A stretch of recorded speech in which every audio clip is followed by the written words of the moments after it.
and ladies, nice to reconnect with you. It's 9 p.m. So I said earlier on that we are going to have a live stream to discuss about Fukuyama's ideas in his book, The Origins of Political Order. So this is the time. So whenever you join in, you can just like and comment on the stream. So like I said in my earlier short video, I will be presenting a chapter by chapter analytical summary of Fukuyama's book, The Origins of Political Order from Pre-Human Times to French Revolution, and applying his ideas to contemporary Nigerian socio-political landscape. So what is the aim? Why am I trying to do this? I want us to understand how nations achieve political stability and why others, like Nigeria, struggle with recurrent institutional weakness.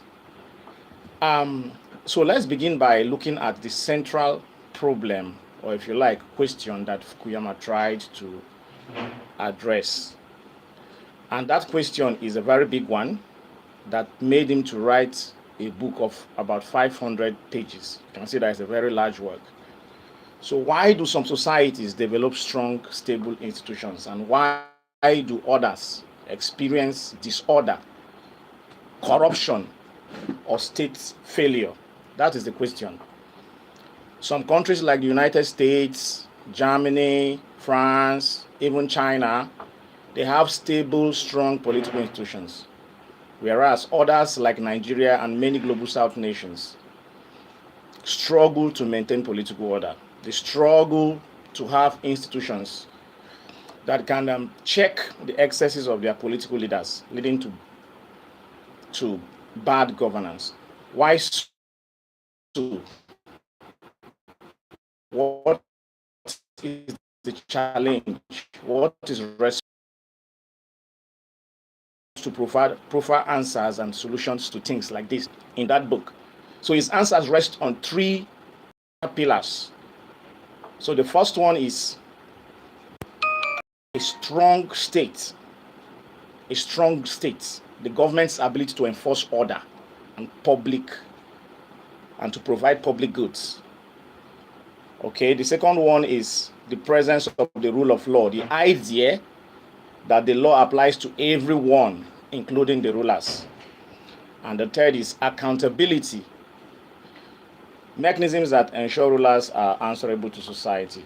So for Fukuyama, these are the three pillars of political order. The absence of any of these three pillars, accountability, viable state, and the rule of law, leads to what?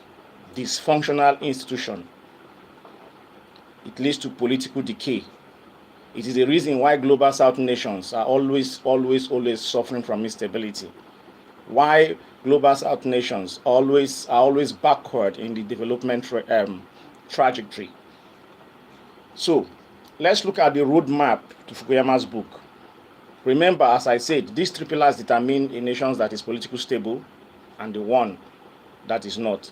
So what it means is that why nations like Nigeria and many global South nations suffer from political decay, disorder, disharmony, underdevelopment is because there is no accountability, there is no rule of law, and the state is incompetent, is not viable.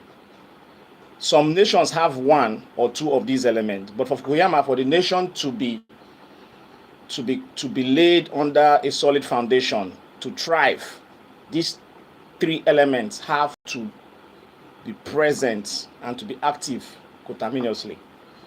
So now let's look at the roadmap of this giant work by Francis Fukuyama. Now, the book is divided into four major parts, right? Four major parts. So part one examines the world before formal states, if you like, the primitive world, the world before the rise of civilization, before the rise of contemporary or modern ways of governance. So in that part one, he tried to illustrate how kingship limited political order. In part two, he examines how large centralized states emerged in places like China, India, and the world. And then in part three, he discusses the emergence of the rule of law, particularly through religious and customary traditions. While in part four, he examines accountable government, especially in Europe, where plural government power centers, where plural power centers on rulers negotiate authority and share authority. You know, at some point in Europe, rulers began to a kind of disassociate themselves from religious influences, and they began to differentiate political governance from the affairs of religion. In the past, it wasn't like that. Religion and politics occupied the same territory. They were both working together as the same act in governance. But at a point in Europe, these two broad institutions of the state, religion and politics, were separated. You can argue that even today, there is still this unholy, ungodly, a marriage between the two. No, so these four parts together made up the thesis that Fukuyama tried to communicate in this large book of about 500 pages. So like I said, in the first chapter, Fukuyama argues that the human being is naturally a political animal. Early societies were governed by kinship, family ties, and tribal reciprocity. Okay? But this king network is a major weakness. He calls it the tyranny of cousins. Yeah, it means that tribal societies could not build strong, large-scale institutions because loyalty is always flowed back to family and to clan. So justice was also personal and based on revenge rather than impartial law. The effect is that this prevented societies from scaling beyond small groups or tribes. Okay? Then in part two, I'm just trying to give a kind of summary. We'll begin to look at how these things impacted on the modern times. So in part two, Fukuyama tried to illustrate three different historical paths to state formation, beginning from China. So there he represents the earliest strong state to have existed, and that was China, which was built on a centralized bureaucracy. And it used merit-based recruitment and monopolized violence earlier than many other civilizations. So China is one of the foremost states to test civilization. Many are not aware of it, and that is the claim Fukuyama makes in that book. China is one of the earliest civilizations, one of the earliest states to break away from primitive forms of government and begin to kind of have signs of institutionalized governance. But there was a problem with this Chinese blueprint. It lacked political accountability. Power remained highly centralized and often arbitrary. Now, the next example he used in the primitive forms is India. India developed strong law very early through religion and caste systems, but the state itself remained weak. So local hierarchies and caste networks fragmented power and prevented a fully centralized state. So you can see that both India and China, they are very, very early civilizations. They are. So the earliest forms of government were not actually, founded in Europe. They were from Asia, from China, from India, as Fukuyama claims. Then the third, where we see these early glimpses of institutionalized governance, is in the Arab world, in the Islamic world. So many Islamic states struggle with tribal loyalty, even though They were very early into institutionalized government, but they struggled with tribal loyalty, but tried to overcome it through systems like the mounts, military slaves, trained to be loyal to the ruler. So this produced armies, but not strong institutional but there was no strong institutional accountability. More or less, it was a kind of forced obedience to the central authority. So these three regions, China, India, and then the Islamic world, managed to solve some problems, but failed at others. And that failure demonstrated that state building alone does not produce political order. People can come together to form a state, but for the fact that a state has been formed does not really necessarily translate to political order. Statehood is the first step to political order, but then statehood without accountability and the rule of law is still equal to tyranny. Okay, so that's the point I was trying to make. So in the earliest forms of government, in the earliest attempts of mankind to shape and build institutionalized government, one of the core challenge that mankind faced in those early civilizations like China, the Islamic world, and India was what? The states were very powerful, and it led to tyranny of the states. Why? Because the other two pillars of government were absent, which are accountability and rule of law. So it made the state to have extraordinary or excessive control over the citizens. So and that led to abuse of political power. Now, under the rule of law in part 3 of that book, Fukuyama claimed that this rule of law is not actually the kind of rule of law that AYDC postulated. His own is a bit different from the perspective of AYDC. So for him, rule of law is achieved when even the ruler is constrained by an independent legal tradition. Okay, so it's a kind of law that enforces everyone to bow to the supremacy of the constitution of the land. So you see that apply in India and in the Middle East. This kind of law emerged through the religious elites who had moral authority over rulers. In Europe, the earliest manifestation of the rule of law was seen in local hierarchies, right? Local hierarchies, church authorities who tried to demonstrate control, who tried to show control over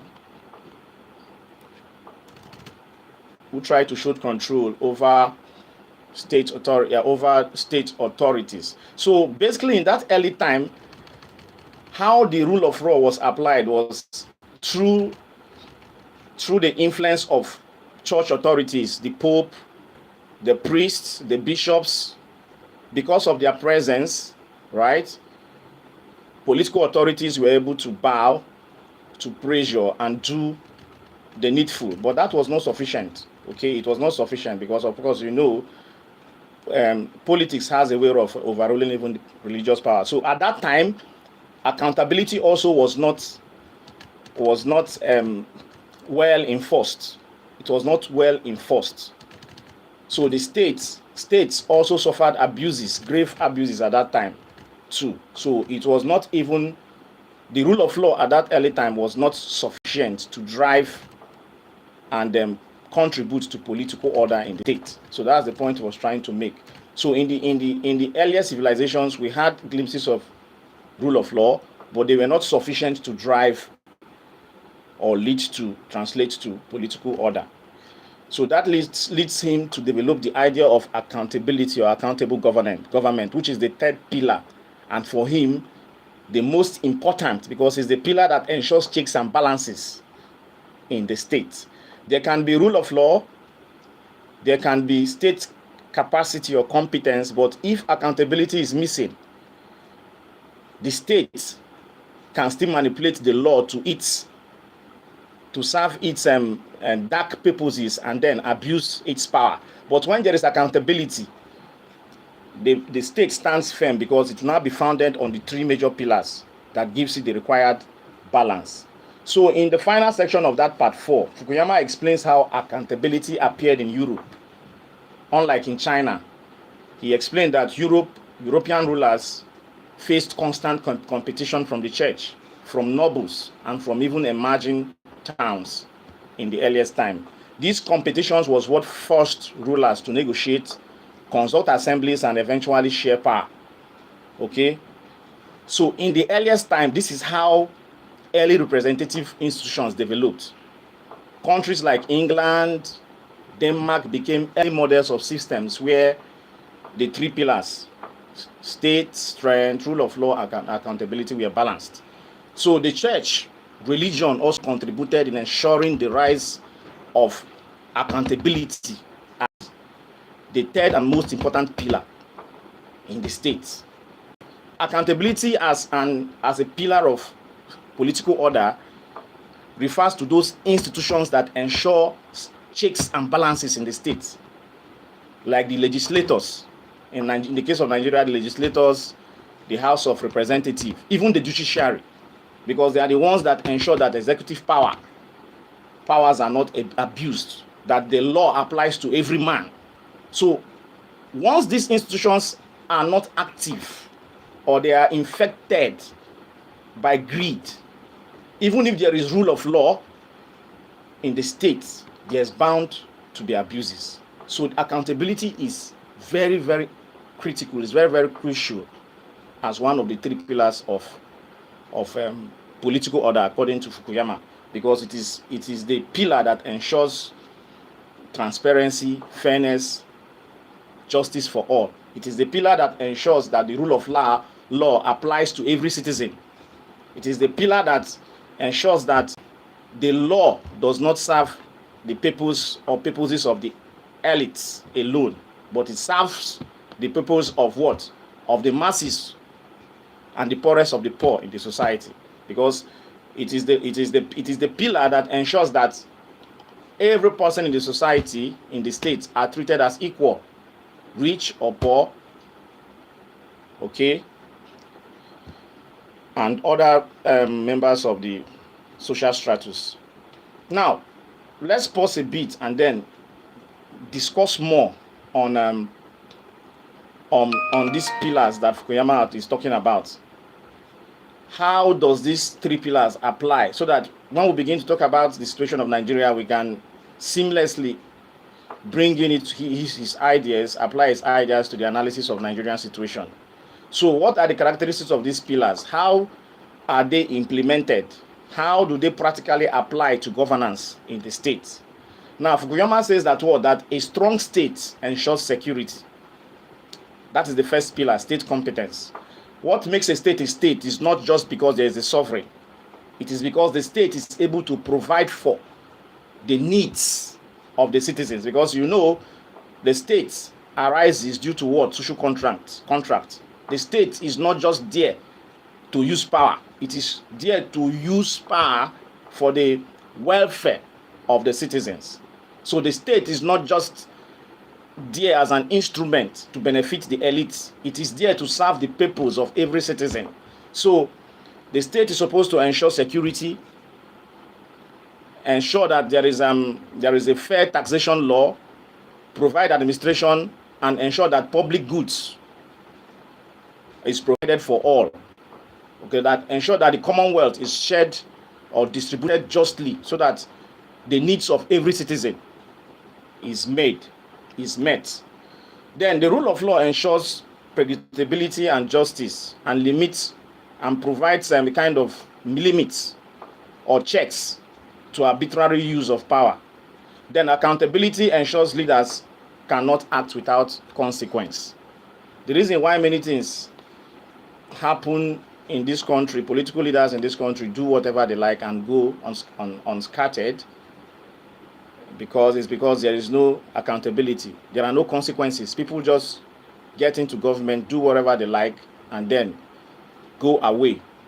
The law appears to be too weak to tackle their excesses is because there is no accountability. So without accountability, there is no checks and balances in the state. Even if there is the rule of law, the law cannot be applied once there is no accountability. So accountability, like I said again earlier on, is crucial, is very, very important. Now, there is need for these three pillars to be balanced. It cannot be, this point cannot be overemphasized. There is need for these three pillars to be balanced adequately, balanced, being an adequate balance in the state for everything to go well in the state. So if you have a strong state but a weak rule of law, the consequence is what? Authoritarianism, like in ancient China. Yet, if you have a strong law but a weak state capacity, what you get is what? Fragmentation in the state. There will be division, as seen in China, in India, sorry.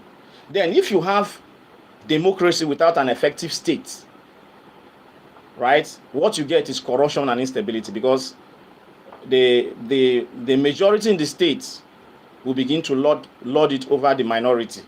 There will be chaos. So even the accountability in the state, which is supposed to be enforced by the masses, because these masses are the institutions of the state, if accountability rises and exercises extraordinary control over the sovereign, the state, there will still be a problem. And that is why scholars like Adam Smith, Alexis de Tocqueville will talk about tyranny of the majority. Just like we have tyranny of the minority, we can also have tyranny of the majority. So in everything, there's supposed to be balance, a kind of balance and equilibrium in the pillars that ensures political order in the state. Once one, no matter how important it is, has undue influence, exercises undue influence over the other or the remaining two, there is disorder in the state. So balance is everything. Now, this leads us to how Fukuyama's theory fits into the picture of Nigeria. So let's see how we apply Fukuyama's framework to the situation in Nigeria. So Nigeria provides us a classic example of what Fukuyama calls partial country that has elements of all three pillars, but none in full effective form. So Nigeria is neither here nor there. All the pillars are there, but none is actually strong or competent enough. The state fails the citizens in in our responsibilities. The rule of law doesn't apply equitably to all citizens. And then there is not even a single ounce of or atom of accountability in practice in the state. So the institutions are there on paper. They are there procedurally, but they are not effective in practice. Practically, they are off. And the reason for this practical dysfunctioning of these pillars is because of what? There's corruption, there is patrimonialism, and then there is weak enforcement of the law. So let's look at Nigeria's state capacity in the light of Fukuyama's postulation. On the surface, Nigeria has a very large bureaucratic apparatus, armed forces, police, and revenue systems. But in practice, state capacity is deeply uneven. Okay? State capacity is deeply uneven, and you will see that the government does not fully control all its territories. Today, you hear about having control of some major areas in the northeastern part of Nigeria and even the north. So even the state is incompetent. It cannot provide security, which is a basic need and basic of the masses and the one of the core responsibilities of the state. So the state lacks competence. Security challenges is rife in the country. There is insurgency, there is banditry, there is kidnappings, and then all this reveal a very major gap in the monopoly of violence of the state, because the state is supposed to be the one to be able to use legitimate violence to checkmate all these excesses and then restore parity, peace, and orderliness in the state. But the state, because it lacks capacity, it is not able to do this. So that is incompetence, a major lack in the first pillar. So there is no state capacity in Nigeria. That's why we have terrorism, we have bandits. Virtually the Islamic extremists are moving to northern Nigeria. So it tells you a lot about the incompetence of the Nigerian state. So in the light of Fukuyama's principle, Nigerian state fails almost completely with reference to the first necessity for political order, that is state competence and capacity. The state is not coping with her responsibility. Then there is heavy dependence on oil, which weakens tax enforcement and public accountability. The civil service suffers from politicization. The civil service suffers from politicization rather than meritocratic recruitment. People just get job based on man no man. That is what Fukuyama calls patrimonialism. So these issues align very well with Fukuyama's claim that a state that is tied to patronage cannot maintain consistent capacity. Then, in terms of the rule of law, Nigeria's constitution is strong, but its legal institutions are very, very weak. And that is why the constitution is not well applied to all citizens. The rule of law is compromised. There is judicial delay, bribery, political interference, impunity for elites. Many citizens rely on informal mechanisms for justice because they don't trust formal courts, and that is why we have a prevalence of jungle justice in Nigeria, because the state has failed in terms of competence to apply the law equitably, to protect the interest of the masses, to ensure that there is harmony, there's order in the state. So people take laws into their hands whenever a criminal or an offender is caught. They apply justice, the justice of the mob, and that results to what? Jungle justice. Not because they want to do, but because they have lost trust in the competence of the state. So for Fukuyama, this is a sign that the rule of law has not yet become a deep cultural norm in Nigeria. So the law, but the institutions do not consistently enforce them. In fact, they lack the ability to enforce these laws. Even when sentences are contracted in the Nigerian courts, you see that the sentences are not well implemented or applied. Sometimes inmates are left to decay, to rust in our correctional centers, that is the prisons, because of poor implementation. So there is a serious breach in the rule of law in Nigeria. Then in terms of accountability too, Nigeria feels completely flat in that aspect. Nigeria holds regular elections, but electoral competition does not necessarily produce accountability. Reasons include clientelism, what Fukuyama calls clientelism, and today what we call godfatherism in Nigeria. There is vote buying, there is weak internal party democracy too, and then there is the capture of institutions by political elites. Then the civil society strive from time to time to, impose itself on the institutions of the state and find a way to impose accountability on these institutions. But they too face intimidation, and because of limited resources, they are not able to exercise firm control over these states institutions, and so the ugly cycle continues. Thus, Nigeria has procedural democracy, but substantively there is no accountability. We are just a democracy in terms of in terms of procedure, in terms of principles, but in application we are not democratic. Then obviously, there is an unbalanced triangle in Nigeria. That's what it means, because those three institutions are not standing firm. There's supposed to be a balance in the triangle, the way Fukuyama analyzed it. But because of the many problems we just itemized in Nigeria, the triangle is disbalanced. It's not standing well. And so the state, the Nigerian state, is not firmly positioned. And that is why we suffer from the many challenges that confront us as a people in Nigeria. So putting all together, we can say that Nigeria operates with an unbalanced or a disbalanced institutional triangle. The state exists, but it lacks effective capacity. The legal system also exists, but it lacks credible enforcement. Democracy exists too, but lacks genuine accountability. So this disbalance, or if you like, imbalance, produces a self-reinforcing cycle. What does that mean?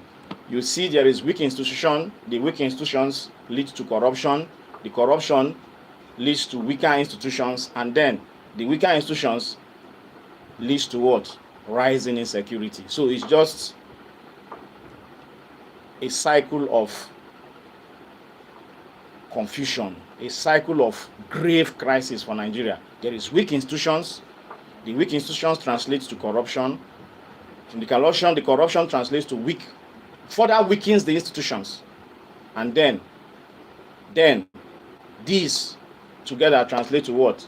Rise in insecurity. So you can see how important robust political institutions are in the states. If they are weak, the state is in a serious crisis. So this is exactly the type of political stagnation Fukuyama warns about, and that is what we experience in Nigeria.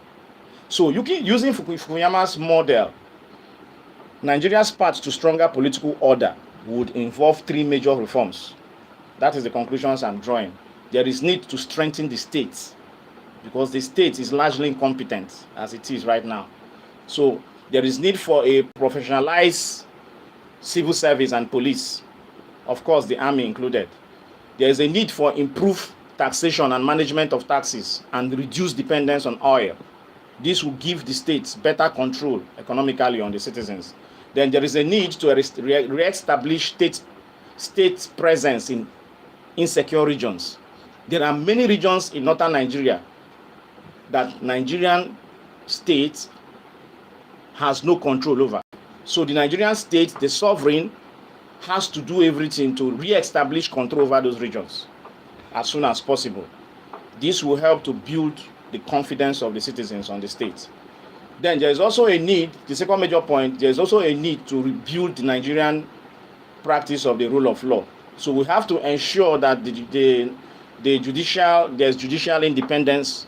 We have to introduce transparent procurement systems, not just someone in the executive will just move and then decide to get money from our commonwealth and then do whatever he or she likes with it. No, there has to be transparency and accountability in procurement and use of public resources. Then there's need to enforce anti-corruption laws without political bias. We have them now, the EFCC, the IPC, and the rest of them, but those guys are basically political talks. They don't implement the corruption laws fairly. They use these laws to target perceived political enemies. So we have to make them more robust, more transparent, more fair, and focus to the goals of our country as a nation. So there's also a need to deepen accountability. What does this mean? Electoral reforms to reduce money politics has to be made. We must empower oversight institutions like the INEC and the legislature so that they can be more robust to check excesses of political actors. So we also have to encourage the civil service and then form a more robust, a more productive and impactful civil society organizations. And then the media has to be more enabled. There has to be more media freedom, and we need to train more investigative journalists, people that can be ready to say the truth. They can take the risks to investigate and bring out critical truths about our nation to the knowledge of the masses. Then, what are the practical lessons we take from Fukuyama's book as Nigerians? There are several practical lessons we can have. And the first one is that reforms should be sequenced, not rushed. Many times that we have attempted a reform in Nigeria, those reforms were rushed, and that is why no significant fruits were achieved, were recorded, or were received from those reforms, because they were rushed. So there's also need to build capacity first, then tighten accountability, then we have to address corruption at the systemic level as a systemic problem in Nigeria, rather than through isolated arrests. If you want to fight corruption, we have to fight it from the root, not just at the top.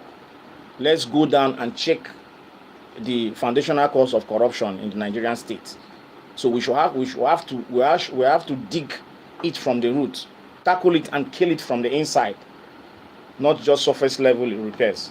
So we must address corruption as a systemic problem, kill it because it's a virus.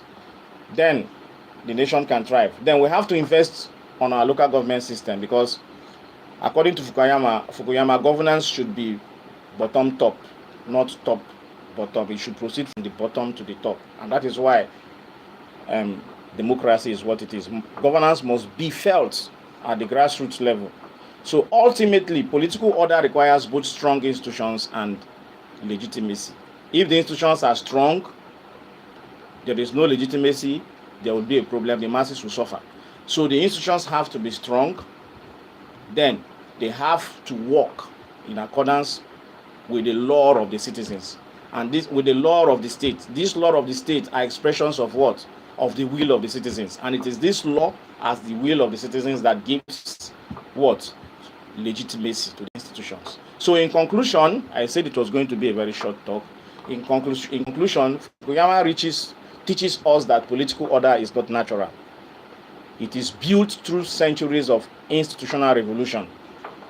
America did not become America in just a day. The same thing with Britain. Some of the challenges we face in Nigeria today, in their history and development as a people too, they face them. However, we must also acknowledge the fact that our own process of development is very, very slow. We move sometimes 100 steps forward and then we move 1,000 steps backward. So Nigeria today faces many of the same challenges earlier states like America faced. Like I said, our pace of development is very, very slow. And this slowness in pace is due to weak bureaucracy, widespread patronage, contested legality, and limited accountability. So, but the lesson from the global historical record is that progress is possible. From the analysis that Fukuyama made about China, about India, about Denmark, and the rest of them, those historical trajectories, stories, records, it teaches us that progress is possible no matter how little. Progress is possible. If we come together as a people, we can arrive at our goal as a nation. So countries like Denmark and England were once deeply patrimonial, violent and corrupt. Through deliberate institutional reforms, they evolved to what they are today. So Nigeria can do the same, but only by strengthening all three pillars of political order together, collectively. State competence must be enhanced. The rule of law must be applied to all and for all and by all. And then there must be accountability. There must be accountability. Checks and balances must be restored among the different arms of the Nigerian government or state. So to conclude, I will leave some critical questions for you to think about and to attempt, especially for students that are online. If you are there, you can go to my comment section under the stream and attempt to answer these questions. Pick any of them that you like, anyone that you feel you can address quickly, swiftly, and competently. Let me see your thoughts on them. So, the first question is, which of the three pillars that Fukuyama mentioned is currently Nigeria's biggest weakness? Which of them? Is it state competence or state capacity? Is it accountability or the rule of law? Which of these pillars identified by Fukuyama is the weakest, the biggest problem, or has the biggest weakness in Nigeria? Mention the name and then give me your reasons why you think it is the weakest. If it is this question you are most comfortable with, you can just go to the comment section and then Drop your comment on it. I will see it. Then the second question is, should Nigeria prioritize state capacity before accountability, or pursue both simultaneously? Do you think Nigeria should prioritize state capacity as its goal before accountability, or do you think the two, as critical pillars of the state for political order, should be pursued together? Whatever your answer is, give me reason. Then the third question is, are there Nigerian historical patterns that match or contradict Fukuyama's theory? Do you think, looking at the history of our country, the path Nigeria has followed from the beginning, from the inception of the country at the amalgamation in 1914 down to the 1960 independence until date, do you think the way and manner we have evolved as a people contradicts somehow the historical patterns that Fukuyama established in his book? If you say yes, tell me why you think so. And then the last question, there are just 4 of them. How can Nigeria build institutions that are stronger than individual politicians? It's a very big problem we have in this country. Our politicians, our political actors are always stronger than our institutions. We always have strong men in government, men with strong and wicked will that cannot be tamed by our institutions. These institutions are the procedures, the means through which they enter government. But immediately they assume power and get into government, they subdue the institutions, take absolute control over them, and begin to use the institutions to their selfish interest and to the detriment of the poor masses. So how do we as a people build our institutions, make them stronger than the individual politicians that emerge as our political leaders? So these are the questions. You can react to any of them you think you are comfortable with in the comment section. So please, gentlemen, if this section enlightened you, kindly subscribe to this channel, like, comment, and share our ideas. Cheers. Thank you for listening. Please, those of you online, I hope you got the question I just asked. If it is not clear, because I'm going off the stream. If it's not clear, just make a comment. I'm still online. I will clarify you. Remember, try to react to these questions. You can pick any of the 4 if you listen rightly. Pick any of the 4 and address in the comment section. If it is not clear, I'm right there in the comment section. I'm going to address your confusion right away. All right, cheers for listening. Have a good night rest.